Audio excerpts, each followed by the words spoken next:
네, 우리 오늘 함께 나눌 하나님의 말씀 시편 3편 1절에서 8절 말씀입니다. 시편 3편 1절에서 8절 말씀입니다. 우리 시편 말씀이니까 한 목소리로 우리가 읽도록 하겠습니다.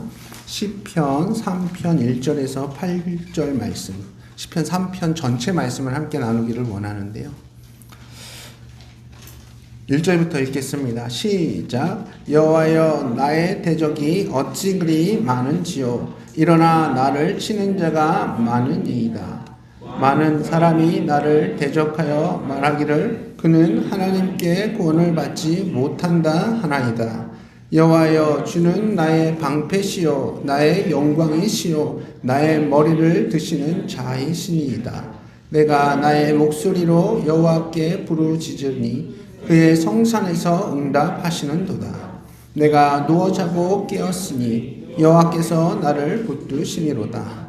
천만인이 나를 에워싸 진친다 하여도 나는 두려워하지 아니하리이다. 여호와여, 일어나소서. 나의 하나님이여, 나를 구원하소서.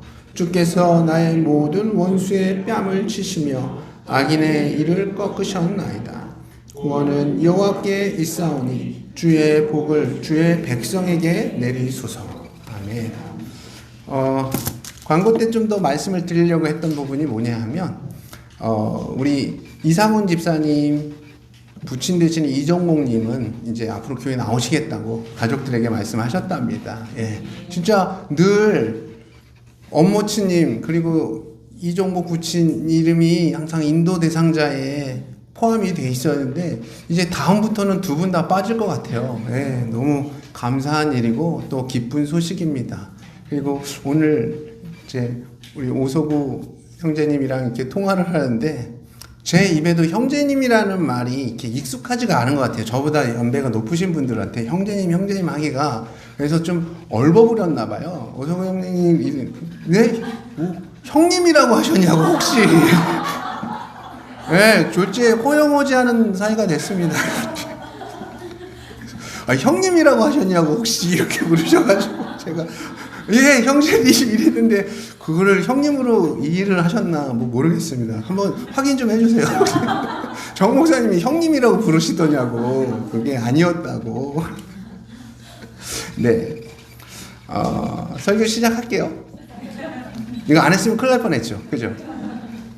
우리가 이 땅 가운데 사는 동안 어려운 일을 많이 겪지만 그 가운데 가장 고통스러운 일이 있다면 바로 내가 정말 숨기고 싶은 그리고 지워버리고 싶은 내 과거의 죄가 만천하에 공개가 되고 그 죄의 결과로 인해서 내가 어떤 고통을 당할 때 그때가 가장 힘들지 않을까 싶습니다. 숨겨진 내 죄가 이렇게 세상에 다 드러나고 그것으로 인해서 수많은 사람들이 나에게 비난하고 손가락질할 때 우리는 그로 인해 말할 수 없는 그런 큰 고통을 겪게 됩니다. 물론 죄에 대한 대가는 당연히 치러야지. 아니 죄를 졌으면 벌 받는 거 당연한 거 아니야? 이렇게 냉정하게 말할 수도 있겠지만 그래도 이건 견디기 힘든 일입니다. 그래서 어떤 사람들은 심지어 자살까지도 하죠. 이렇듯 죄는 파괴적이고 정말 무서운 겁니다. 오늘 본문인 시편 3편의 이 표제, 시편 3편을 시작하기 전에 파란 글씨로 되어 있죠. 뭐라고 써 있는지 한번 같이 읽어보실까요? 자, 시작. 다윗이 그의 아들 압살롬을 피할 때 지은 시. 이렇게 되어 있습니다. 다윗의 아들 압살롬은 지난 4년 동안 정치 무대에 전면에 나섰던 것이 아니라 뒤편에서 서서히 그리고 은밀하게 백성들의 마음을 사로잡았고 또한 신하들을 자기 편으로 이렇게 포섭을 해서 아버지를 죽이고 자기가 왕이 되려는 그런 반역을 꾀하고 있었습니다. 그리고 때가 되었을 때 그것을 실제 행동으로 옮긴 거예요. 쿠데타를 일으킨 겁니다. 압살롬이 반란을 일으켰을 때 그 당시 다윗의 나이는 약 60세 정도로 추정하고 있습니다.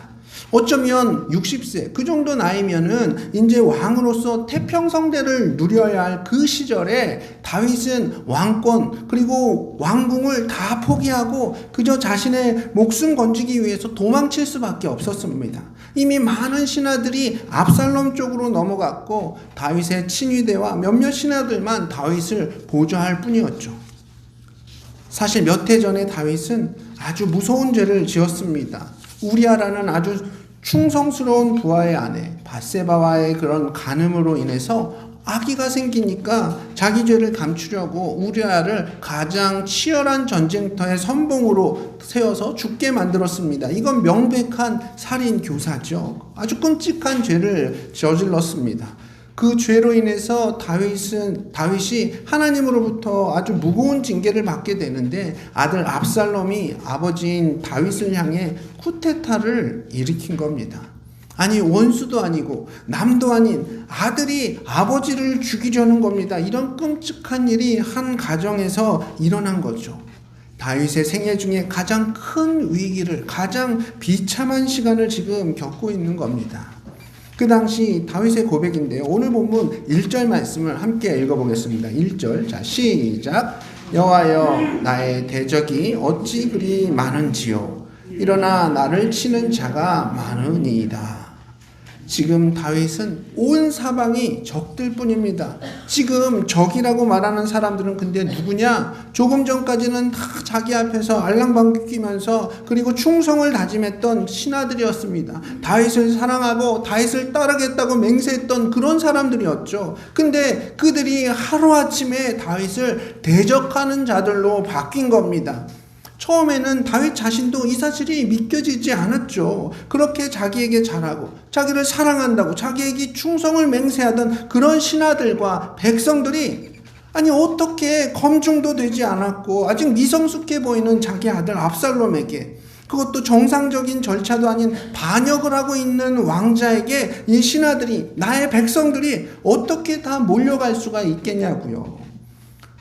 압살롬을 따르는 사람들이 자고 일어나면 불어나 있고 또 자고 일어나면 눈덩이처럼 더 불어나 있는 겁니다. 지금 이 상황이 다윗은 처음에는 이해가 되질 않았어요. 하지만 곧 깨달았습니다.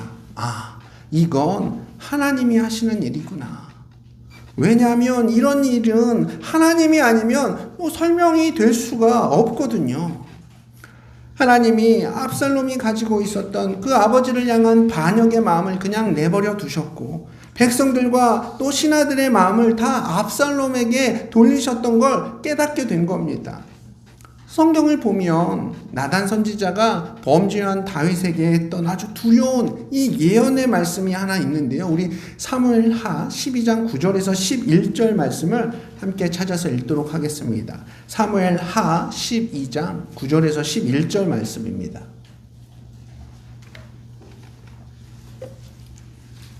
사무엘하 12장 9절에서 11절 말씀입니다. 자, 한번 읽어보실까요? 9절입니다. 시작. 그러한데 어찌하여 내가 여호와의 말씀을 업신여기고 나 보기에 악을 행하였느냐? 내가 칼로 햇사람 우리아를 치되 암몬 사람의 칼로 죽이고 그의 아내를 빼앗아 내 아내로 삼았도다.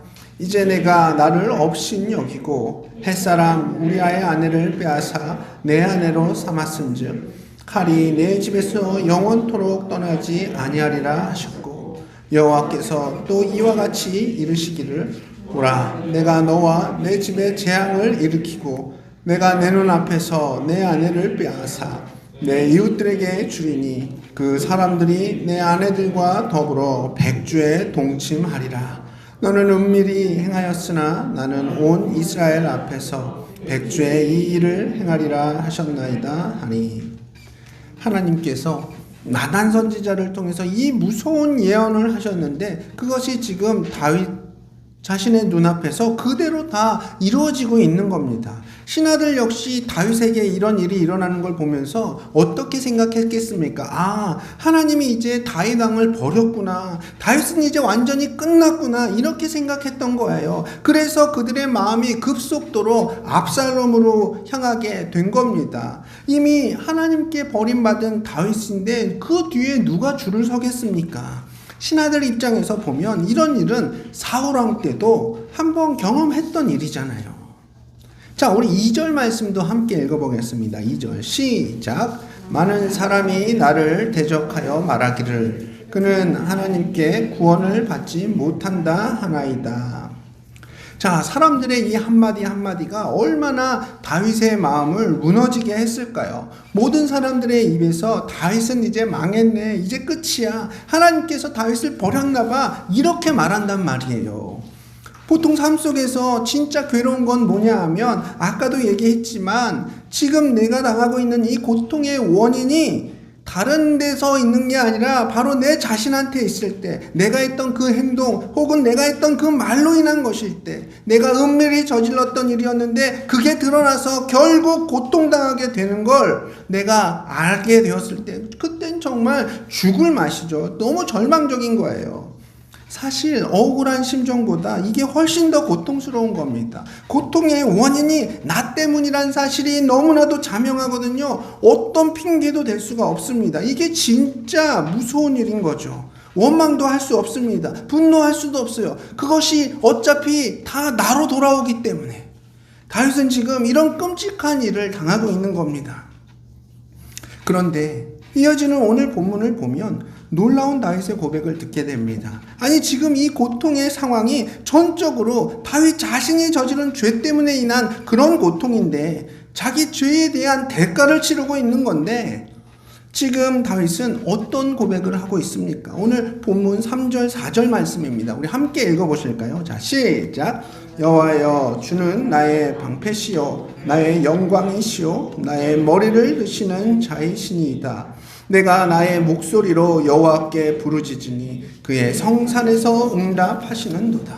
우리 6절 7절도 한번 읽어보실까요? 자, 시작. 천만인이 나를 에워싸 진친다 하여도 나는 두려워하지 아니하리이다. 여호와여, 일어나소서. 나의 하나님이여, 나를 구원하소서. 주께서 나의 모든 원수의 뺨을 치시며 악인의 일을 꺾으셨나이다. 아멘. 지금 다윗은 하나님으로부터 호되게 매를 맞고 있는 거예요. 바세바와 가늠하고 우리아를 죽였던 그 일로 인해서 하나님이 다윗을 치시는 겁니다. 그런데 무슨 여호와는 나의 방패시고 나의 영광이시고 내 머리를 드시는 분이라는 이런 고백을 어떻게 할 수 있냐고요. 아니, 다윗이 지금 분위기 파악을 너무 못하는 거 아닙니까? 아니, 상황 파악이 제대로 안 되는 거 아닙니까? 천만인이 에워싸도 두려워하지 않겠다고요? 주께서 원수들을 물리칠 것이라고요? 지금 내가 하나님께 기도하면 응답하실 거라고요? 아니, 솔직히 지금 이런 말을, 이런 고백을 할 수 있는 다윗의 형편이 아닌 거잖아요. 자기가 잘못해서 지금 벌 받고 있는 건데. 오늘 본문을 읽다 보면 다윗은 마치 자기가 죄를 하나도 짓지 않은 사람처럼, 자기 죄를 하나도 모르는 사람처럼 그렇게 뻔뻔하게 하나님을 부르고 있고, 하나님이 내 편이 되어주실 것이라는 어떤 확신 속에서 이런 고백을 하는 다윗을 보면서 처음에 저는 사실 좀 당황스럽기도 했습니다. 솔직히 저는 이렇게 뻔뻔하게 하나님 앞에서 기도하지 못할 것 같아요. 아니, 저희 지체들 중에 이제 얘기를 들어보면 자기가 처음 예수님 믿을 때는 기도할 게 너무 많았대요. 하나님 이렇게 해주세요, 저렇게 해주세요, 이거 해주세요, 저거 해주세요. 그런데 신앙의 연수가 쌓이고 조금 성숙해지면서 하나님한테 이런 기도? 드려도 되나? 이런 마음이 들더라는 거예요. 그래서 오히려 기도의 시간이 줄어들었다는 겁니다. 아니, 이렇게 사람이 염치가 있으니까 내가 해야 될 기도, 하지 말아야 될 기도, 하기 조금 그런 기도가 생겨나는데, 지금 다윗은 전혀 그런 염치 따위는 없는 것 같습니다. 하나님이 나를 징계하신다고 느낄 때 여러분들 같으면 과연 이런 고백 하실 수 있으시겠습니까? 분명 자기가 잘못해놓고 하나님은 지금 내 편이라고, 그러니까 나를 구원하실 거라고, 나한테 벌 주고 있는 저 원수들을 혼내주실 것을 나는 믿는다고, 아니, 이걸 지금 믿음이라고 가르치고 있는 것 같잖아요. 몇 해 전에 한국의 초대형 교회 목사님이 자기 교회 성도를 상대로 이렇게 성범죄를 저질러서 사회적으로 큰 이슈가 된 적이 있습니다. 결국 그 교회를 사임하게 되었는데요. 교회에서는 그 목사님에게 성중독 치료비 1억 원을 포함해서 총 13억 4,500만 원의 퇴직금을 그 목사님에게 지불했고, 2년 동안 설교를 못하게 했지만 그 목사님은 6개월 후에 다른 지역에서 교회를 개척하면서 버젓이 목회를 다시 시작했습니다. 교계에서는 자숙의 시간을 좀 더 가질 것을 권면했지만 정작 본인은 이미 충분한 회개의 시간을 가졌고 하나님께서 이미 나를 용서하셨는데 누가 나를 또 정죄하겠냐고 이렇게 큰 소리치면서 오히려 설교 시간에 이런 설교를 하더라고요. 여러분은 저같이 깨지고 흠 많은 목사가 낫겠습니까? 아니면 정말 고고한 척은 혼자 다 하면서 자기처럼 거룩하게 살아야 된다고 혼자 잘난 척하고 그렇게 깐깐하게 구는 그런 목사가, 그런 밥맛 없는 목사가 더 낫겠습니까? 그러면서 자신은 비록 깨지고 흠이 많은 사람이지만 하나님께서 이미 다 붙여주셔서 이 자리에서 설교할 수 있는 거라고. 아니 이렇게 설교를 하고 있더라고요. 여러분들은 어떻게 생각하십니까? 만약 피해자 가족들이 이 설교를 듣는다면 과연 어떤 마음이 들까요? 여러분 기억하십시오. 하나님께서 우리가 죄를 지었을 때 회개만 하면 다시 회복시켜 주신다는 게 그 죄를 가볍게 여기시기 때문이 절대 아닙니다. 그런 게 아닙니다. 하나님은 정말 죄를 너무너무 미워하세요. 심각하게 생각하신다고요. 그 증거가 바로 무엇입니까? 십자가잖아요. 하나님은 그저 우리가 잘못했어요, 죄송해요 라고만 하면 아무 일도 없었던 것처럼 그저 미소 지어주시면서 그냥 모든 걸 넘어가 주시는 그런 분이 아니십니다. 하나님은 죄 때문에 단 하나뿐인 아들, 너무나도 소중한 아들 예수 그리스도를 그 끔찍한 십자가에서 죽게 하신 분이십니다. 하나님께 죄가 얼마나 심각한 건지 이 죄로 인해 아파하시는 하나님의 마음을 우리는 이 십자가를 바라보면서 기억하고 또 기억해야 하는 거예요. 절대로 죄를 작게 여기면 안 되는 거죠. 사실 작은 죄라는 건 없습니다. 모든 죄가 하나님의 마음을 아프게 하고 우리에겐 심각한 문제를 일으키는 겁니다. 그럼 하나님께서 다윗을 왜 용서하신 걸까요? 다윗이 어떻게 했길래 주님께 용서받고 그 심령이 다시 하나님 앞에서 회복될 수 있었을까요? 바로 다윗은 진정으로 회개했기 때문입니다. 진정으로 회개했어요. 하나님께서 다윗에게 무거운 징계를 내리셨고 그 과정 속에서 다윗은 하나님 앞에 철저하게 회개했습니다. 처음 나단 선지자가 다윗 앞에 와서 당신이 하나님 앞에서 죄를 지었다고 이렇게 지적했을 때 다윗은 왕으로서 그냥 나단 선지자의 목을 베어버리고 자신의 죄를 덮어버릴 수도 있었어요. 하지만 다윗은 모든 신하들이 다 보는 앞에서 거기서 무릎을 꿇고 자기가 그런 죄를 지었다고 공개적으로 자신의 죄를 고백했습니다. 아니 왕으로서 이건 정말 수치스러운 일이죠. 그런데도 다윗은 그렇게 했습니다. 그 부끄러움을 다 당했던 겁니다.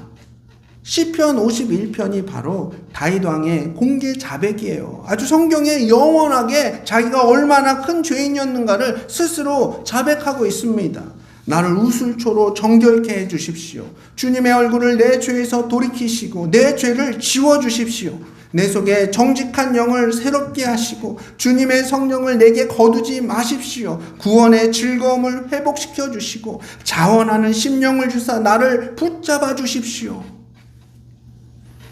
다윗은 아주 철저하게 자기가 어떤 죄를 지었는지 고백하고 또 고백하면서 심지어 성경을 읽는 모든 사람들이 지난 3500년 동안 동서고금을 막론하고 수많은 사람들이 다윗의 이 고백을 다 보고 들었잖아요.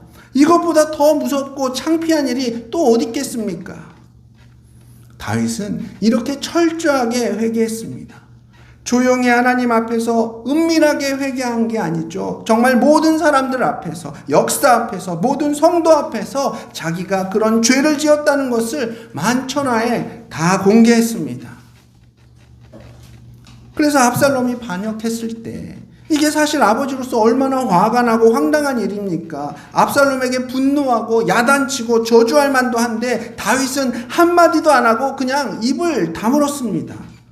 압살롬이 반역했을 때 다윗은 그저 고개를 숙이고 맨발로 울면서 예루살렘 성을 빠져나왔습니다. 왜 그랬던 걸까요? 아버지로서 차마 아들과 싸울 수 없어서 할 수 없이 선택했던 그 일이었기 때문에 그랬을까요? 아닙니다. 이게 자기 죄의 결과라는 걸 너무 잘 알고 있었기 때문에 그랬던 거예요. 자기 죄 때문에 압살롬도 마음이 저렇게 포악해졌고 결국 내 죄 때문에 이런 일을 내가 겪는 거구나 이렇게 여기면서 압살롬과 싸우려고도 하지 않았습니다. 다윗은 하나님이 자신을 치시는 거라 생각했기 때문에 그냥 자신의 모든 권한을 압살롬에게 다 내어주고 그리고 예루살렘 성을 빠져나갔던 거예요. 근데 그렇게 예루살렘을 빠져나가는 길에 다윗은 또 누굴 만나게 되죠? 네, 맞습니다. 시므이를 만나게 돼요. 사울 집안의 사람인 이 시므이라는 노인을 만나는데 이 시므이가 피난 가는 다윗을 향해서 막 쫓아오면서 또 돌을 던집니다. 그러면서 무슨 말을 하냐? 사울의 집안의 피를 이제 하나님께서 너에게로 돌리시는구나. 네가 왕이 되었지만 이제 압살롬의 손에 나라가 넘어가게 되었구나. 다 네가 자초한 일이다. 아니 이런 저주를 계속 또 퍼붓는 거예요. 다윗이 어떻겠습니까? 정말 죽을 지경이었겠죠. 시므의 이 저주의 말은 이미 상처난 다윗의 마음 가운데에 더 호흡하는 말이었고 소금을 뿌리는 그런 말이었습니다. 이 모습을 보다 못한 신하들이 칼을 빼들고 시므이를 죽이려고 이렇게 나서는데 오히려 다윗이 그 신하들을 막아서는 거예요. 그러면서 말합니다. 내버려 둬라. 시므이가 나를 욕하도록 그냥 가만히 내버려 두어라. 이 사건을 사무엘하 16장을 보면 자세하게 이렇게 나오는데 이때 다윗이 무슨 말을 하냐?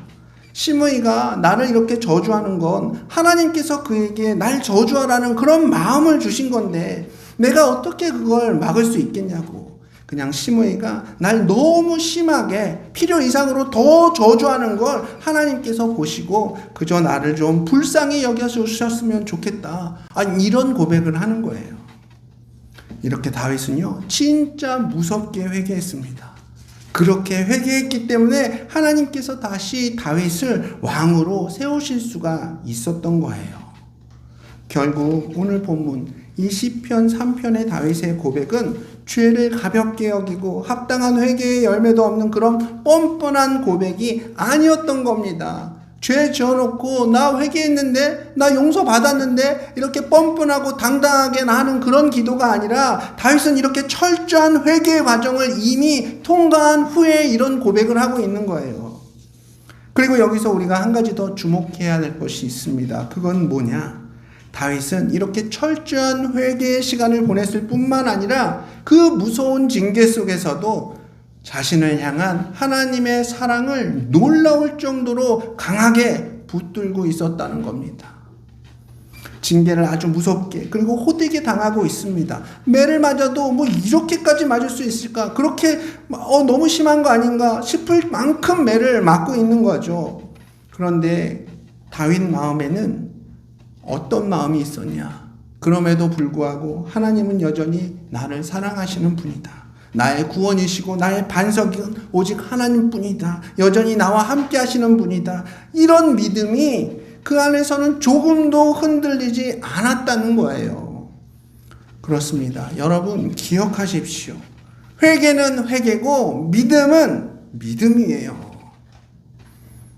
우리 주변에 보면 회개한다고 해서 오히려 그 믿음을 잃어버리는 분들이 종종 계십니다. 그건 마귀의 유혹에 넘어져서 그런 거예요. 내가 잘못했어. 내 죄 때문이야. 결국 내가 심은 대로 걷는 거지 뭐. 물론 이런 모습도 하나님 앞에서 잘못했다는 그런 결론으로 시인하는 거니까 회개라고 할 수 있겠죠. 그런데 여기서 완전히 내 마음이 낙심이 되는 거예요.